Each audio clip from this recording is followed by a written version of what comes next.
The White House announced that U.S. President Joe Biden will discuss reforms in the International Monetary Fund, or IMF, and the World Bank in the upcoming G20 summit in India. Now, this announcement comes at a time when the BRICS nations are currently holding their leaders' summit in South Africa. Does Biden's move have something to do with BRICS?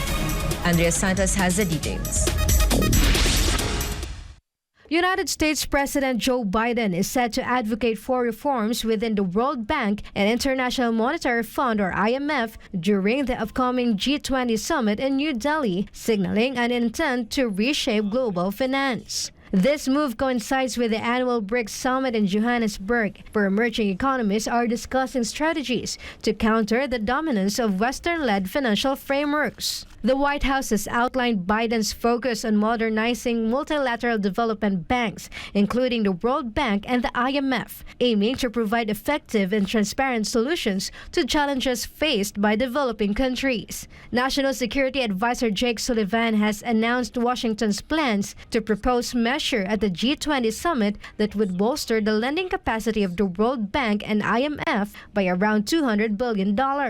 The BRICS nation, Brazil, Russia, India, China, and South Africa, account for a quarter of the global economy. Meanwhile, around 40 countries expressed that they want to join the bloc. Despite the economic clout, Sullivan stresses that the United States does not perceive the BRICS group as a rising geopolitical rival and that their support for the World Bank and the IMF is not against China. He also described BRICS as a diverse collection of countries with distinct economic interest. Reporting, this is Andrea Santos, SMN News. Russian President Vladimir Putin made bold declarations during his virtual address to the BRICS summit in Africa. Jean Domingo reports. Russian President Vladimir Putin claimed that de-dollarization, or the move away from the U.S. currency, was gaining momentum during his video message to the BRICS Business Forum, held on the sidelines of the 15th summit in Johannesburg, South Africa. He added that the BRICS members are seeking to reduce their reliance on the dollar when it comes to mutual transactions. Putin claimed that the U.S. dollar is losing its global role in an objective and irreversible process, and that the 5 BRICS members, Russia, China, India, Brazil, and South Africa, are becoming the new world economic leaders, adding that their cumulative share of global GDP has reached 26%. If measured by purchasing power parity, Putin said BRICS has already surpassed the Group of 7, or G7 nations, accounting for 31% of the global economy, compared to 30% for the G7. Over the past decade, mutual investment between the BRICS member states has increased by 6 times. Their total investments in the world economy have doubled, while cumulative exports account for 20% of the global total, as said by Putin. Putin was represented by Russian Foreign Minister Sergei Lavrov after a decision by the International Criminal Court, or ICC, to issue an arrest warrant in March. The court based the order on Ukraine's accusations that the Russian evacuation of children from the conflict zone amounted to unlawful population transfers. As a signatory of the ICC's Rome Statute, the international body's move put South Africa under precedent, while Russia rejected ICC accusations and said that it does not recognize their authority. South African President Cyril Ramaphosa has repeatedly said that he would not carry ICC's orders because it would amount to a declaration of war. In the end, Putin ultimately decided to send Lavrov to represent Moscow in person, while he will join the summit virtually. For Newsline World, this has been Jean Domingo, SMNA News. China said it hopes South Korea and other countries will join hands for solidarity and development within the Asia-Pacific region.